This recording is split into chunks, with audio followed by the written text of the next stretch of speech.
हमारे जीवन का क्या उद्देश्य है, हम क्यों जीते हैं, इस बात को जानेंगे स्वामी रामकृष्ण परमहंस की अमृतवाणी से। श्री रामकृष्ण कहते हैं, तुम रात को आकाश में कितने तारे देखते हो, परंतु सूरज उगने के बाद उन्हें देख नहीं पाते। किंतु इस कारण क्या तुम यह कह सकोगे कि दिन में आकाश में तारे नहीं होते? हे मानव, अज्ञान अवस्था में तुम्हें ईश्वर के दर्शन नहीं होते, इसलिए ऐसा न कहो कि ईश्वर है ही नहीं। इस दुर्लभ मनुष्य जन्म को पाकर जो इसी जीवन में ईश्वर को पाने की चेष्टा नहीं करता, इच्छा नहीं करता, उसका जन्म लेना व्यर्थ है। जैसी जिसकी भावना होगी वैसा ही उसे लाभ होगा। भगवान मानो कल्प वृक्ष हैं, उनसे जो जैसा मांगता है उसे वही प्राप्त होता है।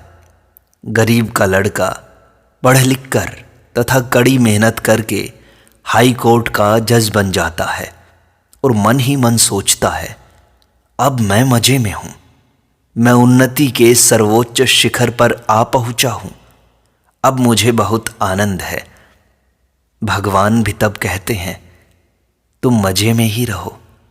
किंतु जब वह हाई कोर्ट का जज सेवानिवृत्त होकर पेंशन लेते हुए अपने सारे जीवन की ओर देखता है तो उसे लगता है कि उसने अपना सारा जीवन व्यर्थ ही गुजार दिया। वह कहता है, हाय, इस जीवन में मैंने कौन सा उल्लेखनीय काम किया। भगवान भी तब कहते हैं, ठीक ही तो, तुमने किया ही क्या है। संसार में मनुष्य दो तरह की प्रवृत्तियां लेकर जन्मता है, विद्या और अविद्या। विद्या मुक्ति पथ पर ले जाने वाली प्रवृत्ति है और अविद्या संसार बंधन में डालने वाली। मनुष्य के जन्म के समय ये दोनों प्रवृत्तियां मानो खाली तराजू के पल्लों की तरह समतोल स्थिति में रहती हैं, परंतु शीघ्र ही मानो मन रूपी तराजू के एक पल्ले में संसार के भोग सुखों का आकर्षण तथा दूसरे में भगवान का आकर्षण स्थापित हो जाता है। यदि मन में संसार का आकर्षण अधिक हो तो अविद्या का पल्ला भारी होकर झुक जाता है और मनुष्य संसार में डूब जाता है।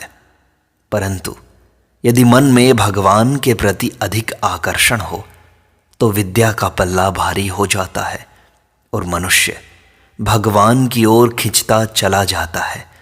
और यही जीवन का मुख्य उद्देश्य है। उसे एक ईश्वर को जानो। उसे जानने से तुम सभी कुछ जान जाओगे। एक के बाद शून्य लगाते हुए सैकड़ों और हजारों की संख्या प्राप्त होती है, परंतु एक को मिटा डालने पर शून्यों का कोई मूल्य नहीं होता। एक ही के कारण शून्यों का मूल्य है, पहले एक, बाद में बहुत, पहले ईश्वर, फिर ये सारा जीव जगत। हमारे जीवन का उद्देश्य पहले ईश्वर को जानना है, बाद में ये जीव जगत, ये संसार की चीज़ें जान लेंगे तो भी कोई घाटा नहीं है। पहले ईश्वर लाभ करो, फिर धन कमाना। इसके विपरीत पहले धन लाभ करने की कोशिश मत करो। यदि तुम भगवत प्राप्ति कर लेने के बाद संसार में प्रवेश करोगे तो तुम्हारे मन की शांति कभी नष्ट नहीं होगी। तुम समाज सुधार करना चाहते हो, ठीक है, मान लिया। यह तुम भगवत प्राप्ति करने के बाद भी तो कर सकोगे। स्मरण रखो कि भगवान को प्राप्त करने के लिए प्राचीन काल के ऋषियों ने संसार को त्याग दिया था। भगवत प्राप्ति ही सबसे अधिक आवश्यक वस्तु है। यदि तुम चाहो तो तुम्हें अन्य सभी वस्तुएं मिल जाएंगी। पहले भगवत प्राप्ति कर लो, फिर भाषण, समाज सुधार इत्यादि की सोच लेना। मुसाफिर को नए शहर में पहुंचकर पहले रात बिताने के लिए किसी सुरक्षित डेरे का बंदोबस्त कर लेना चाहिए। डेरे में अपना सामान रखकर वह निश्चिंत होकर शहर देखते हुए घूम सकता है। परंतु यदि रहने का बंदोबस्त न हो तो रात के समय अंधेरे में विश्राम के लिए जगह खोजने में उसे बड़ी तकलीफ उठानी पड़ती है। उसी प्रकार इस संसार रूपी विदेश में आकर मनुष्य को पहले ईश्वर रूपी चिर विश्राम धाम प्राप्त कर लेना चाहिए। फिर वह निर्भय होकर अपने नित्य कर्तव्यों को करते हुए संसार में भ्रमण कर सकता है। किंतु यदि ऐसा न हो तो जब मृत्यु की घोर अंधकार पूर्ण भयंकर रात्रि आएगी तब उसे अत्यंत क्लेश और दुख भोगना पड़ेगा। बड़े बड़े गोदामों में चूहों को पकड़ने के लिए दरवाजे के पास चूहादानी रखकर उसमें लाही मुरमुरे रख दिए जाते हैं। उसकी सौंधी सौंधी महक से आकृष्ट होकर चूहे गोदाम में रखे हुए कीमती चावल का स्वाद चखने की बात भूल जाते हैं और लाही खाने जाकर चूहादानी में फंसकर मर जाते हैं। हमारा भी यही हाल है। कोटि कोटि विषय सुखों के घनीभूत समष्टि स्वरूप ब्रह्मानंद के द्वार देश पर स्थित होते हुए भी जीव उस आनंद को प्राप्त करने के लिए प्रयत्न न करके संसार के क्षुद्र विषय सुखों में लुब्ध होकर माया के फंदे में फंसकर मर जाता है। एक पंडित ने पूछा कि महात्माओं का अस्तित्व है, सूर्यलोक, चंद्रलोक, नक्षत्रलोक, देवयान आदि विभिन्न लोक और स्तर सत्य हैं और मनुष्य का सूक्ष्म शरीर इन सब स्थानों में जा सकता है। इस तरह वे अनेक तरह की बातें करते हैं। अच्छा महाराज, इसके बारे में आपका क्या मत है? क्या ये लोक होते हैं? तब श्री रामकृष्ण ने कहा, भक्ति ही एकमात्र सार वस्तु है, ईश्वर के प्रति भक्ति। क्या वे लोग भक्ति के लिए प्रयत्न करते हैं? अगर ऐसा हो तो ठीक है। अगर उनका उद्देश्य ईश्वर का साक्षात्कार करना हो तो अच्छा है। लेकिन याद रखो कि सूर्यलोक, चंद्रलोक, नक्षत्रलोक इत्यादि तुच्छ विषयों में डूबे रहना ईश्वर की खोज का सही रास्ता नहीं है। उनके चरण कमलों में भक्ति होने के लिए साधना करनी पड़ती है। ईश्वर के लिए अत्यंत व्याकुल हृदय से रोते हुए उन्हें पुकारना पड़ता है। विभिन्न वस्तुओं में बिखरे हुए मन को खींच लाकर पूरी तरह से ईश्वर में ही लगाना पड़ता है। चाहे वेद कहो, चाहे वेदांत कहो, चाहे और कोई शास्त्र, ईश्वर किसी में नहीं है। उनके लिए प्राणों के व्याकुल हुए बिना कहीं कुछ नहीं होगा। खूब भक्ति के साथ व्याकुल होकर प्रार्थना करनी चाहिए, साधना करनी चाहिए। ईश्वर लाभ इतना आसान नहीं है, उसके लिए खूब साधना करनी चाहिए और यही साधना हमारे जीवन का मुख्य उद्देश्य है। क्या सभी लोग भगवान के दर्शन पा सकेंगे? किसी को भी दिन भर भूखा नहीं रहना पड़ता। किसी को सवेरे 9 बजे, किसी को दोपहर के 2 बजे, तो किसी को शाम के वक्त भोजन मिल ही जाता है। उसी प्रकार जन्म जन्मांतर में किसी न किसी समय, इसी जन्म में या अनेक जन्मों के बाद सभी को भगवान के दर्शन प्राप्त होंगे। छोटा बच्चा घर में अकेले ही बैठे बैठे खिलौने लेकर मनमाने खेल खेलता रहता है। उसके मन में कोई भय, कोई चिंता नहीं रहती। किंतु जैसे ही उसकी माँ वहां आ जाती है, वैसे ही वह सारे खिलौने छोड़कर माँ माँ कहते हुए उसकी ओर दौड़ जाता है। तुम लोग भी इस समय धन, मान, यश के खिलौने लेकर संसार में निश्चिंत होकर सुख से खेल रहे हो। कोई भय या कोई चिंता नहीं है। परंतु यदि तुम एक बार भी उस आनंदमयी माँ को देख पाओ तो फिर तुम्हें धन, मान, यश ये सब नहीं भाएंगे। तब तुम सब फेंक कर उन्हीं की तरफ दौड़ जाओगे।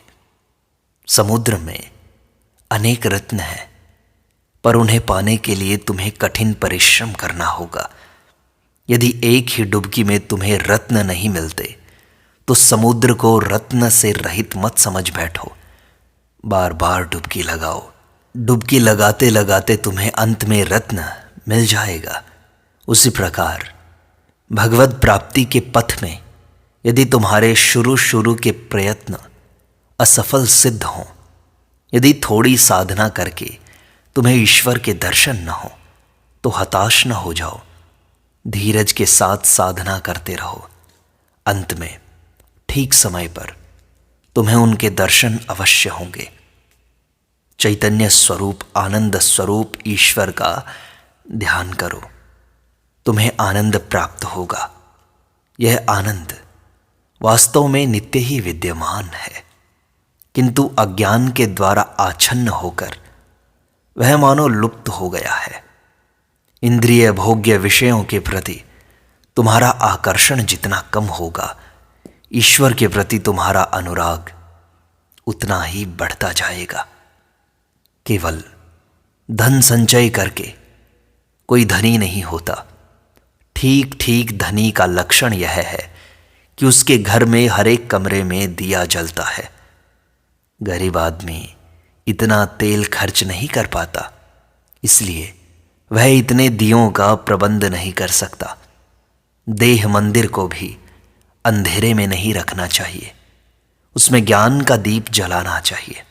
ज्ञान प्रदीप जला निज घर में, ब्रह्ममयी का मुख देखो ना। हर एक व्यक्ति ज्ञान लाभ कर सकता है। हर एक जीवात्मा का परमात्मा के साथ संयोग है। हर एक घर में गैस की नली होती है, जिसके द्वारा गैस की कंपनी से गैस आता है। बस योग्य अधिकारी को अर्जी भेजो, गैस भिजवाने का प्रबंध हो जाएगा और तुम्हारे घर में गैस बत्ती जलने लग जाएगी। जिस प्रकार तेल न हो तो दीप नहीं जल सकता, उसी प्रकार ईश्वर न हो तो मनुष्य जी ही नहीं सकता। ईश्वर और जीव का बहुत ही निकट का संबंध है, जैसे लोहे और चुंबक का। किंतु ईश्वर जीव को आकर्षित क्यों नहीं करता? जैसे लोहे पर बहुत अधिक कीचड़ लिपटा हो तो वह चुंबक के द्वारा आकर्षित नहीं होता, वैसे ही जीव माया रूपी कीचड़ में अत्यधिक लिपटा हो तो उस पर ईश्वर के आकर्षण का असर नहीं होता। फिर जिस प्रकार कीचड़ को जल से धो डालने पर लोहा चुंबक की ओर खींचने लगता है, उसी प्रकार जब जीव अविरल प्रार्थना और पश्चाताप के आंसुओं से इस संसार बंधन में डालने वाली माया के पंख को धो डालता है, तब वह तेजी से ईश्वर की ओर खींचता जाता है। जीवात्मा और परमात्मा का योग किस प्रकार होता है? यह वैसा ही है जैसे घड़ी का छोटा कांटा और बड़ा कांटा दोनों घंटे में एक बार मिलकर एक हो जाते हैं।